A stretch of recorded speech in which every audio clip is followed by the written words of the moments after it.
자, 안녕하십니까. 학생부 종합전형에 대한 올해 2017학년도 학생부 종합전형 지원에 대한 동영상 강의를 맡게 된 이투스 교육평가연구소 진학정보실장입니다. 학생부 종합전형은 학종이라 불리는 이 전형이야말로 논술이나 정시에 비해서 미리미리 준비를 해야 되기 때문에 학생부 종합전형에 대한 설명을 하기 위한 이 강의는 지금 당장 우리에게 필요할 수도 있어요. 그래서 여러분들이 이 강의를 듣고 지금까지 잘 준비를 해왔고 잘 알고 있겠지만 혹시라도 부족하거나 잘못 알고 있거나 그런 부분들을 메꿀 수 있는 그런 시간이 됐으면 좋겠습니다. 자, 이 강의는 상위권 학생들을 대상으로 한 강의거든요. 그러다 보니까 뭐가 중요하냐면 학교의 여러 가지 선이 좀 좁혀져 있는 상태예요. 보통 최상위권 학생들을 대상으로 한 학생부 종합전형 강의는 작년에 선생님 같은 경우 실제로는 수시에 임박해서는 수시 설명회를 했어요. 자, 이투스 내에는 하이퍼 학원이라는 학원이 있고요. 각 재수학원마다 하이퍼라는 반들이 있어요. 하이퍼는 상위권 학생들을 얘기하는 저희가 개념화한 이름이거든요.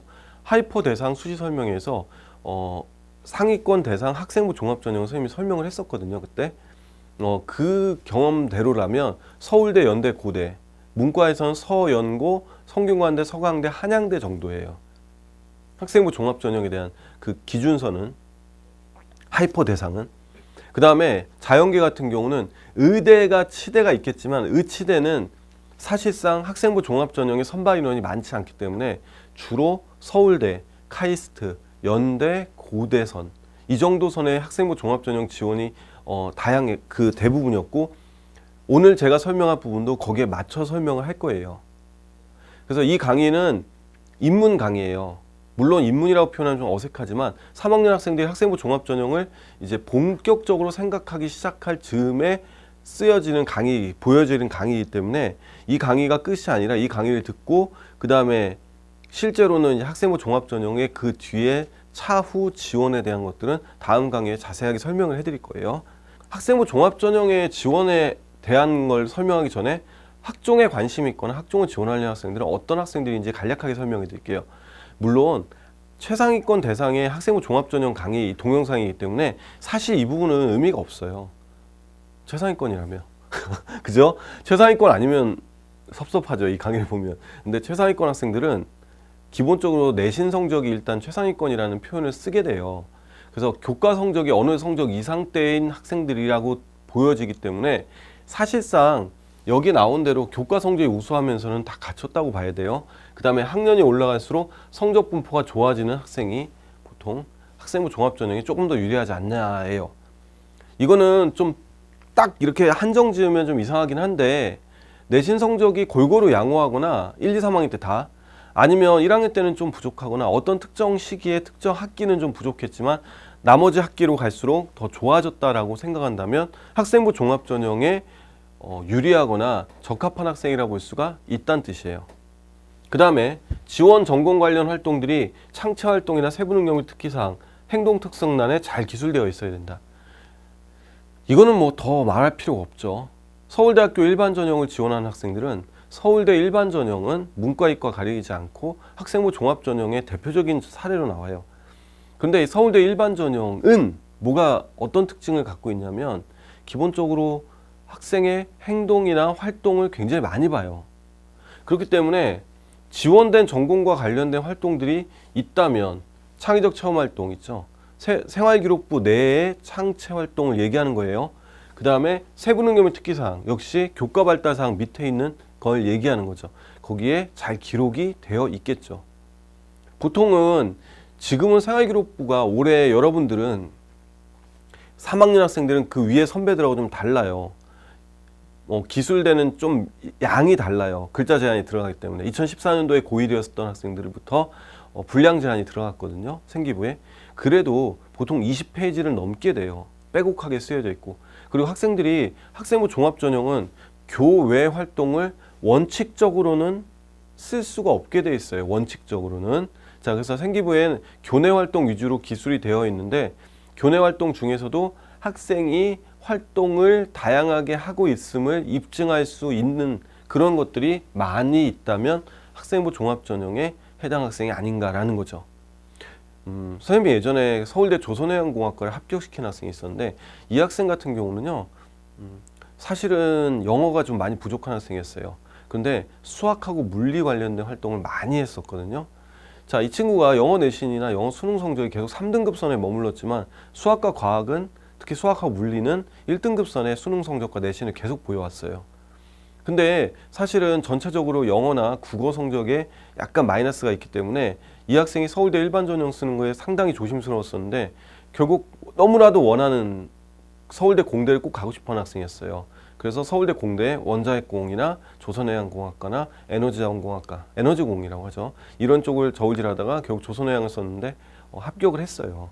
근데 이 친구가 이제 그 면접에 갔을 때 교수님이 이제 여러 가지 문제를 풀게 하면서 뭐 물리에 관심이 많거나 물리를 좋아하나 보다라고 했을 때 이 친구가 자신 있게 대답했던 얘기, 이런 것들이 나왔었거든요. 자, 그러니까 이런 것들이 서류에 기록이 돼 있으면 상관이 없겠죠. 자, 그 다음에 지원학과와 관련된 진로와 수상 경력, 독서활동, 봉사활동들이 직접적으로 이제 입증. 근데 직접 입증은 좀 애매하고요. 이것들이 얘가 우리 생활기록부를 읽는다고 그러거든요. 본다고 안 하고. 생활기록부를 읽으면 보통 20페이지, 30페이지씩 가까이 되는 생활기록부를 읽으면 이 학생이 어떤 과로 맞춰져 있거나 심지어는 이 학생은 그 과를 가고 싶은, 그러니까 자기 의지? 이런 게 드러나 있는 학생이 있어요. 근데 이거 뭐 직접 입증이라 할 수 있죠. 예를 들면 아버지가 의사였고요. 아버지가 어렸을 때부터 환자의 생명을 다루고 정말 사람의 생명을 구할 수 있다라는 그런 고귀한 일이라는 걸 알게 되면서 학생은 의대의 지망성이 있었고요. 실제로 생명과학과 화학과 관련된 활동이 많았고 수상 경력도 많았죠. 그리고 봉사활동도 이제 노약자나 이제 장애우를 도우는 봉사활동을 계속 하게 된 거예요. 그리고 기본적으로 이 학생은 영어를 굉장히 좋아했어요. 이게 모두 다 사실은 의대와 연관된 거라고 아닐 수도 있지만 이 친구가 의대를 학종으로 쓸 수 있는 조건은 되거든요. 그렇죠? 자, 인성이라든가 영어 능력, 그리고 화학이나 생명과학처럼 의사들에게 꼭 필요한 기본적인 학문을 좋아하고 잘했다라면, 그렇죠? 그 다음에 기본적인 내신 관리가 돼 있어야 되고, 이런 부분들이 다 기록이 되는 거죠. 그리고 독서활동 같은 경우는 서울대는요, 사실상 자기소개서에 독서활동을 3가지 정도 쓰게 해요. 3권의 책을. 근데 그 책을 단순히 읽었다가 아니라 그 책은요, 정말로 왜 읽었는지와 그 책을 읽고 나서 네가 어떤 영향을 받았는지, 학생이 어떤 영향을 받았는지 쓰는 거란 말이에요. 그래서 책을 읽을 때요, 어떤 책이도 상관이 없다고 하지만 기본적으로 고등학생의 수준에서 정말로 의미 있고 그걸 읽고 나서 전혀 몰랐던 세계를 알게 되거나 그 이후에 자기의 사실 어떤 행동까지 달라졌다면, 환경 문제에 관련된 책을 읽고 나서, 그죠? 그 다음에 어떻게 달라졌다든가, 그 다음에 문과 같은 학생들 같은 경우 예전에 어떤 학생이 썼던 건데요. 이청준 씨죠. 돌아가신 소설가 이청준 씨의 당신들의 천국이라는 소설을 읽고 나서 사람이 사람을 구원할 수 있을까라는 생각에 빠지게 됐다고 했는데 저는 그 구절을 잊을 수가 없어요, 얘가. 그러니까 인간이 인간을 도와서 구원할 수 있고 질병이라든가 죽음이라든가 가난이라 이런 걸 벗어날 수 있는데 이게 사람이 한 개인이나 소수가 다수를 구원할 수 있는가의 생각을 하게 됐다는 거죠. 근데 이 친구는 이제 정치 외교학과를 썼던 학생이거든요. 정치에 대한 관심이 생기게 되는 거예요. 사실 그 책 읽고 수준 이상. 그러니까 이 친구가 수없이 많은 사회과학 책을 읽었지만 이 친구의 가슴에는 한 번도 울림이 없었던 거예요. 근데 그 당신들의 천국이라는 책을 읽고 나서 그런 부분이 생기게 된 거죠. 근데 그 학생은 합격을 했어요, 정말로. 근데 이런 부분들도 독서활동이나 이런 것들. 책을 읽을 때요, 연세대 고대는 독서활동이 자소서에 없기 때문에 대충 생각할 수 있지만 상위권, 최상위권 학종 학생들이라면 자신이 읽은 책은 자기가 학교에서 공부 외에, 공부는 진짜 잘할 거 아니에요. 최상위권을 쓰는 학생들은. 공부 외에 어떤 부분에 관심이 있었는지를 드러내주는 하나의 증표라고 생각하면 돼요. 그러니까 그 학생이 책을 정말 쉬운 것만 읽었거나 제대로 안 읽었거나 이렇다면 학생은 공부만 잘한 것이 되고 어떤 학생은 공부도 성적도 우수하면서 동시에 교수님들이 봤을 때 대견할 정도로 좋은 책들을 많이 읽은 게 아니야. 한 학기나 한 1년에 한 권씩이라도 읽었다면 얘는 다방면에 관심이 있고 적어도 고등학생 수준에서 높은 지적 수준이나 인성 수준을 갖추거나 그런 것이 가능하다라고 생각할 때 그 학생에게 기울어질 수도 있는 거죠. 자, 이런 것들이 학생부 종합전형을 쓰는 학생들에게 꼭 필요한 거예요. 자, 그 다음에요. 자, 서울대, 연대, 고대 같은 학교들은 학생부 종합전형을 할 때 평가를 할 거 아니에요. 생활기록부를 받으면 그냥 보는 게 아니에요. 생기부의 여러 면들을 보고 체크를 할 거예요. 그러면 무슨 얘기냐면 표 같은 게 있겠죠. 솔직히 우리가 아무리 생각해도 즉흥적으로 읽고 나서 즉각적으로 이렇게 반응을 해서 우수하다라고 쓰진 않을 거 아니에요. 어떤 점수표가 있고 읽으면서, 즉 생기부를 넘기면서 그걸 보고서 점수를 매기고 그걸 나중에 합산을 하는 방식이 되지 않을까 하는 거죠. 그때 연대, 고대, 한양대 같은 학교는 일단 이런 면들을 많이 본다라고 해요. 뭐냐면 일단 첫 번째는 학생부 종합전형을 지원한 학생들이 합격을 하기 위해선 학업 측면을 고려해야 한다, 이렇게 생각하시면 돼요. 학업 측면은 학업 성취도라고도 하고 학업 역량이라고도 해요. 간단하게 얘기하면 학생이 성적이 좋은 것 말고도 다양한 면들에서 학업적인, 지적인 거라고 생각하면 돼요. 서울대는 지적 호기심이라는 표현도 옛날에 썼었거든요. 그것을 얼마나 갖추고 있는지를 드러내는 거죠. 그래서 자, 세부 평가 요소는 뭐냐면 학업 측면에서 주의 깊게 보는 부분들, 이게 생활기록부의 어느 부분에 나타나 있는지, 이건 생활기록부의 항목들이에요.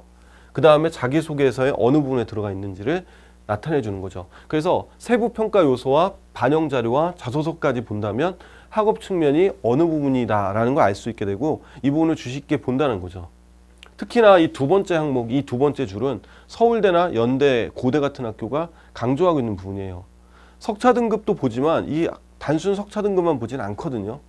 자, 자사고 학생들은 알 거예요. 고급 수학이라는 과목이 있어요. 그 과목을 보면 이 숫자 수가 많지 않을 때가 있어요. 과학중점학교나 자사고나 자공고 같은 데서 하죠. 근데 문제는 그 과목을 보면 등급이 좋지 않을 수가 있는 거죠. 어떤 학교는 20명, 어떤 학교 30명 이 정도밖에 신청을 안 해서 듣는 거죠.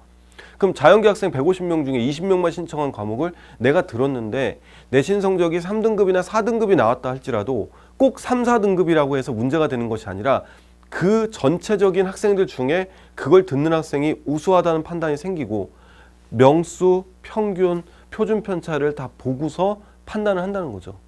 그래서 제가 아까 선생님이 얘기했잖아요.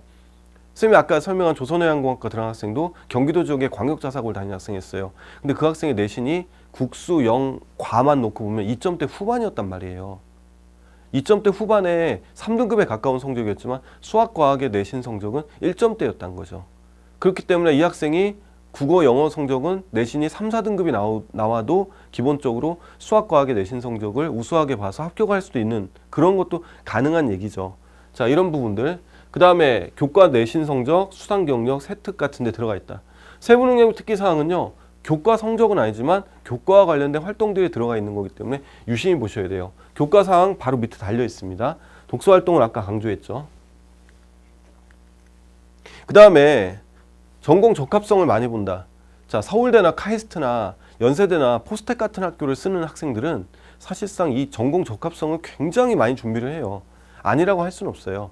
서울대 특히 일반 전형, 카이스트 일반 전형, 학교장 추천이나 일반 전형이나 그 다음에 포스텍 같은 수시 전형 100%의 학교에서는 사실상 이 전공 적합성이 승부를 가른다고 하지만 꼭 이것만 갖고는 되는 건 아니에요. 서울대가 최근에 언론에 계속적으로 공개하는 거에 의하면 전공 적합성보다는 학업 측면을 더 우선시한다라는 뉘앙스가 많이 보인다는 거죠. 왜냐하면 기본적으로 대학에 들어와서 수업을 따라갈 수 있을 정도의 학업 역량은 갖춰야 되는 거고요. 그것이 부족한 상태로 이런 다양한 활동을 했다 하더라도 그걸 꼭 우수하다고 볼 수 있느냐죠. 재작년에는 서울 지역의 모 과학 영재고 학생들이 생각보다 서울대 일반 전형을 지원했다 불합격한 애들이 많아서 조금 이제 소문이 이제 논란이 됐던 적이 있었어요. 완전히 이야기거리가 됐겠죠. 근데 그 학생들이 활동이 부족해서 떨어진 건 아닐 거라는 거죠. 사실상. 자, 그래서 이런 거. 올해는 고려대는 소논문 쓰기 있죠. 이 소논문을 학생부의 그러니까 수시의 모든 전형에서 반영을 안 해요. 그래서 고려대 모집 요강을 보면요. 올해 고려대의 특기자 전형과 융합인재 전형에선 논문 반영을 하지 않는다고 그래요. 그리고 서울대도 아마 RN이나 이런 논문에 대해서는 상당 부분을 거르는 것이 아닌가라는 생각이 들어요.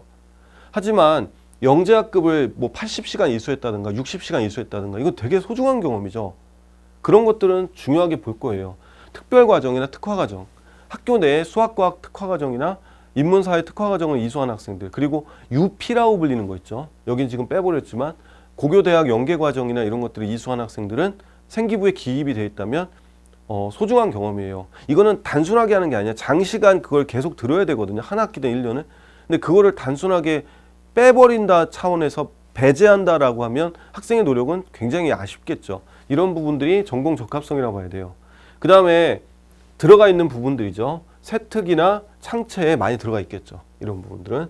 자, 그 다음에 자기소개서에선 활동을 쓰는 2번, 3번 문항이 전공 적합성을 드러내는데 중요한 문항이다라고 생각하면 됩니다. 자, 그 다음에 발전 가능성과 공동체성을 한번 보죠. 발전 가능성은 뭐냐? 자, 이거는 조금 이제 생각을 다르게 해야 돼요. 우리가 수업을 할 때요, 일반적인 광역 전국자사고나 과학고에서는 발표 수업이고 리포트를 쓰고 팀별 과제고 조별 과제가 많죠. 근데 일반고는 그렇지 않았는데 최근에 일반고에서도 이게 많이 확대가 되고 있죠. 저 선생님이 조금 전에 말한 팀별 과제, 조별 과제, 공동 과제 이런 것들이 대학교에 들어가면 일반화되어 있거든요. 그럼 고등학교 때에도 이런 과정들을 많이 잘하고 열심히 하고 적극적으로 했던 학생들이라면 대학교 들어와서도 그런 활동들을 잘할 수 있는 학생이다라고 생각할 수 있죠. 아니라고 생각할 수도 있는데 여기서 반론을 제기하기보단 이 학생부 종합전형은 어쨌든 학생의 과정을 평가를 하는 거예요. 1학년, 2학년, 3학년 때 학생이 공부도 잘하고 다양한 활동도 많이 했는데 그걸 통해서 학생이 어떤 학생인가를 읽어내고 싶은 거거든요, 대학은. 근데 발전되는 가능성에 대한 측면들이 들어가 있다라면 자기 주도적이고 발표를 잘하고 어떤 학생들과 같이 공동 과제를 잘한다든가 이런 것들이 대학에 들어와서도 충분히 대학 수업을 잘 따라오고 자기가 발전할 수 있는 학생이라고 간주할 수 있죠. 진짜 힘들죠. 전공 적합성의 활동들도 해야 되지만 발표 수업, 팀별 과제, 거기다가 자기가 이제 다양한 이제 적극적으로 이제 활동을 해야 되니까 가끔 그러잖아요. 자기 성격은 소극적이고 엄마가 애를 봐도 얘는 내성적이고 공부는 잘하는데 이런 것들이 좀 부족하다. 사실은 그런 학생들은 딱 잘라서 학생부 종합전형 대상자가 아닐 수도 있어요. 그런데 그것만 갖고 판단하진 않아요. 그리고 만약에 정말로 그것이 힘들다면 수능이나 논술로 대학을 들어가는 것도 한 방법이겠죠. 하지만 이런 부분들을 아예 배제한 상태면 학생에게 좋은 점수를 받지는 않아요. 주어진 것만 잘하고 시키는 대로만 잘하는 학생과 주어진 것과 시키는 것도 잘하지만 자기가 적극적으로 어떤 수업에 참여하고 발표도 잘하고 이런 학생들 중에는 후자 쪽이 더 높은 점수를 얻을 수 있는 건 당연하겠죠. 자, 서울대, 연대고대나 카이스트 같이 상위권 대학을 대상으로 하는 이 강의니까 이런 차이들도 당락을 가를 그런 요소가 될 수도 있다. 그 다음에 공동체성. 자, 이거는요, 서울대와 고대는 노골적으로 밝히고 있죠. 고려대의 모집 요강을 보면 고려대의 학생부 종합전형의 인재상에는 공선사후라는 고전적인 용어가 나와요. 공적인 걸 먼저 생각하고 사적인 걸 그 뒤로 한다는 뜻이죠. 이 말은 뭔지 아시죠? 공동체라든가 어떤 조직이나 아니면 나라나 이런 큰 일이 있을 때는 그걸 먼저 하고 개인의 일을 나중으로 생각할 수 있는 그런 학생들을 원한다라는 표현을 써요.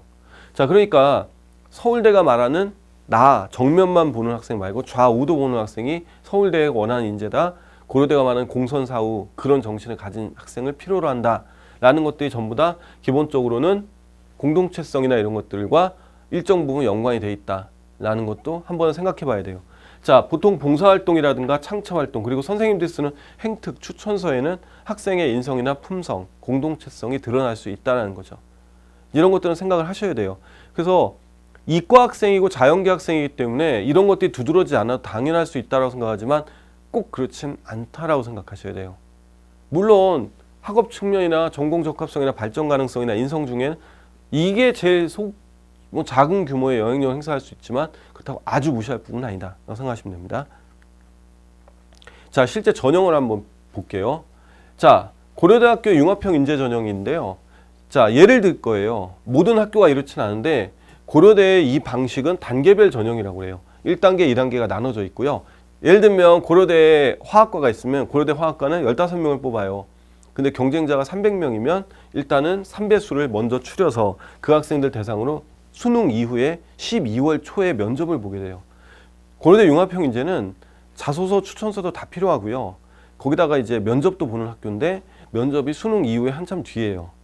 그렇기 때문에 사실 이 고려대 융합형 인재를 지원하는 학생들이 제법 많고 이걸 지원한 다음에 수능 성적이 아주 잘 나왔다. 그러면 뭐 면접을 불참하는 학생들도 있다고 들었어요. 자, 그리고 최저 기준은 필요하고요. 고려대는 한국사가 올해부터 들어가죠. 한국사에 등급이 들어가기 때문에 최저 기준이 있는 학교, 없는 학교는 구분할 줄 알아야 됩니다. 자, 그 다음에 서울대는 지역균형 선발은 일괄 전형이죠. 한 방에 모두 다 같이 본다, 면접을. 그래서 서울대 지역균형 대상자는 전부 다 면접을 볼 수 있어요. 하지만 수능 최저 기준이 2등급을 3개를 요구하기 때문에 이 자연계나 인문계에서 이걸 맞추기 쉽지 않은 학생들이 많죠. 뭐 일설에 의하면 최근에 서울대 쪽에서 흘러나온 얘기에 하면 10명 중에 한 4명 정도는 수능 최저 기준 미달이 될 수 있다. 평균적이에요. 이게 문과, 이과 좀 다르겠죠. 이과 쪽에서는 자연계에서 최저 기준 못 맞추는 학생이 조금 더 많을 수 있어요. 자, 그런 학생들은 면접을 안 오는 경우도 있지만 어쨌든 모두 다 면접 대상자다. 이렇게 생각하시면 돼요. 그리고 일반 전형은 고려대 방식과 유사한데 면접이 20% 더 많다. 그리고 최저 기준이 없죠. 자, 서울대 일반 전형은 최저 기준이 없기 때문에요. 2과목을 반드시 응시하지 않아도 돼요. 과학에서 자연계 학생들은. 그리고 인문계 학생들은 한국사를 응시하지 않아도 되거나 제2외국어 응시하지 않아도 되죠. 성적을 안 봐요, 일단. 좀 그럴 수도 있다는 거. 자, 그 다음에 이제 보죠. 한번 본격적으로. 학생부 종합에서 상위권 대학 학과의 경쟁률 한번 볼게요. 근데 왜 뜬금없이 경쟁률이냐면 실제로 지원하고 어떤 일이 벌어지는지도 한번 봐야 되니까요. 이걸 보면 상당히 충격적일 수도 있어요. 일단 고려대 융합형 인재랑 연세대 학교활동 우수자 있죠. 연세대 학교활동 우수자는 서울대 직윤이나 일반 쓰는 학생들이 거쳤어요. 같이. 이것도 수능 이후 면접이기 때문에 상당히 지원율이 높은 편이에요. 모집 인원은 상당히 적죠. 좀 깜짝 놀랄 정도죠. 여기 보면 왜 사회학과 6명, 정외과 13명이죠. 근데 경쟁률 보면 높죠. 그런데 딱 보면 느끼는 거 있죠, 하나. 같은 자연계도 경쟁률의 차이가 아주 크다는 거. 여기 보면 수학과나 시스템 생물은 22대 1이 넘는 수준이지만 건축공은 6대 1, 사회환경 시스템공학, 사환시라고 부르는데 여기는 5대 1도 안 되는 진짜 차이가 크죠. 고려대 융합형 인재도 볼까요? 인원이 되게 적지만 수학교육과 같은 경우는 18대 1이나 되는데 건축사회환경공은 7대 1밖에 안 된다는 거. 물론 학생부 종합전형을 경쟁률만 가지고 논하기는 힘들어요. 이유는 학생부 종합전형은 전공과 관련된 적합성을 제가 좀 전에 설명했잖아요. 자기가 활동한 게 그 과를 위해서 활동한 거기 때문에 사실은 그 전공을 피할 수가 없어요. 학생들은 방송반을 했으면 미디어 커뮤니케이션이나 미디어 학부를 쓰고 화학 동아리를 했으면 화학공학과나 화학과를 써야 된다고 생각해요.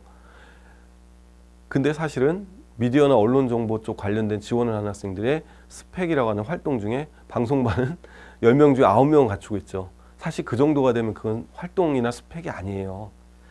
우리가 지원을 하기 전에 여러 가지 검토를 해봐야 되는데 경쟁률을 한번 보셔야 되고요. 그 다음에 꼭 자기가 생각하는 직업, 즉 대학을 으로 끝나는 게 아니라 그 이후에 무엇을 할 것인가 생각해 봤을 때 그 직업이나 그 전공과 관련된 것이 내가 지원하려는 대학의 전공인지는 한 번은 선배들이나 어른들의 얘기를 들어보고 판단하셔야 돼요. 알겠죠? 자, 경쟁률 차이가 아주 큽니다. 자, 그 다음에요. 합격한 학생, 불합격한 학생들 내신 성적은 어떠냐? 서류는 이걸로 점수화하기는 어려워요. 그리고 지금 현재 서울대, 연대, 고대, 카이스트는 모든 대학에서 서류 점수로 합부를 공개하진 않아요. 다만 경희대학교는 의대나 치대 생각 있는 학생들은 경희대 홈페이지를 들어가면 경희대학교 홈페이지에 가면 네오 르네상스 전형의 의대, 치대, 한의대 학생들의 합격자와 평균, 최저, 그리고 서류 점수 같은 것들이 다 공개는 돼 있어요. 다만 어떤 항목에서 몇 점을 맞았는지는 안 나오고 평균적으로 합격자의 서류 점수는 몇 점 정도다라는 거는 보여주고 있어요. 홈페이지에 다 공개가 되어 있으니까 볼 수 있어요. 다만 그 점수만 봤을 때 내가 대략 몇 점 정도인지를 예측하기는 굉장히 어렵다는 거죠. 근데 여기 보면 내신 성적은 이렇게 나올 수가 있고 저희도 조사를 할 수 있으니까 생각보다는 내신 성적이 높은 편이에요. 고려대 합격자는. 최저가 거의 2등급 초에서 끝나는 상황이니까요. 대개는 합격자의 평균은 1점대라는 거, 특히 자연계열도 1점대 후반이라는 거, 전기전자, 생명과학처럼. 그 다음에 경영이나 전경처럼 인기가 많은 과들도 이제 그 다음에 떨어진 학생들의 내신 성적은 상당히 높은데요. 아, 이걸 봐서는 그렇구나. 꼭 교과 내신만 갖고 붙는 건 아니구나라는 거 학생부 종합은 교과 내신이 좋아야 되는 건 어쩌면 당연이고요. 그 다음에 전공 적합성과 발전 가능성에 대한 측면도 서류로서 입증이 돼야 된다라는 거 생각하시면 됩니다. 그 다음에 한양대 학생부 종합전형, 학생들에게 인기 많은 과 하나만 찝어볼게요. 에너지공학이죠. 다이아몬드 학과라고 불리는 과죠. 한양대 에너지공학은 1.24, 합격자 최고, 평균 최저. 물론 이게 모든 표본이 아니고요. 이게 바로 이제 전년도가 아닌 재작년도의 자료이긴 하지만 모든 표본이 아니다 할지라도 상당히 높아요. 합격자의 성적이. 그리고 떨어진 학생들도 내신 성적 때문에 떨어지는 건 아니라는 거죠. 그죠? 그 다음에 한양대 인기 많은 정책학과가 있죠. 그죠? 요즘에는 최근 특히나 이제 고시라든가 뭐 공무원 시험 이런 것들 때문에 정책학과 인기 많은데 이 학생은 되게 낮은 학생들이지만 이 학생이 일반고인지 아닌지는 알 수가 없어요. 이 성적을 봐서. 평균적으로 2등급이고 떨어진 학생 중에 1.1대 학생들도 있다라는 거. 자, 이런 걸 보면 그렇구나. 교과 내신이 좋으면 좋을수록 좋지만 반드시 교과 내신 가지고 붙는 건 아니다라는 거죠. 자, 서울대는요. 최근에 계속적으로 학교 홈페이지에 ROL이라든가 학교의 입학사정과 관련된 자료들을 띄우고 있고요. 실제로 작년에 붙은 학생과 떨어진 학생의 사례들을, 특히 붙었던 학생만 보여줘요. 붙었던 학생의 사례를 보여주고 있고, 거기에 보면 일반고 학생들이죠. 출신고와 일반고인 학생들을 쭉 분석을 해놓은 게 있어요. 학생의 학생부와 자소서와 여러 가지 측면을, 특히 학생부에 대한 분석을 통해서 학교 내신이 반드시 좋아야 되는 건 아니다, 또는 학교 내신만 가지고 합격한 건 아니라는 사례들이 몇 개가 나와요. 물론 서울대가 학교 내신을 안 보는 건 아니죠. 학교 내신을 정말 강조하는 학교 중에 하나잖아요. 그래서 꼭 서울대만 생각하는 건 아니다 할지라도 이런 유의 생각들은 한 번은 갖고 있어야 돼요. 뭐냐면 서울대가 내신 성적을 많이 본다. 그런데 그 내신 성적은 단순히 석차 등급만 갖고 얘기하는 건 아니다. 이렇게 생각하셔야 돼요. 그래서 아까 얘기했던 거 뭐 백분율이라든가, 그러니까 평균, 그 다음에 학생의 표준 편차, 그리고 지원자 수죠. 응시자 수, 그 과목을 응시한 학생 수까지도 본다라고 생각하시면 될 겁니다. 자, 수능 최저학력 기준이 폐지된다. 없다. 이런 학교도 있죠. 서울대 일반 전형, 그리고 카이스트 같은 학교는 수능 최저가 없고 포스텍이나 이런 학교들도 없죠. 이런 것들 한번 보셔야 되고요. 대학의 면접 시간과 내용이 변화할 수 있다. 그렇죠. 면접이 약간 달라질 경우, 작년에 연세대 학교활동 우수자가 재작년하고 달랐어요. 사실 면접 문제가. 재작년에는 전공과 관련된 질문, 그리고 서류에서 자소서나 생기부에 관한 질문을 했는데 작년에는 제시문을 주고 읽고 그걸 답하는 방식이었어요. 그래서 내용이 달라질 수 있다는 거.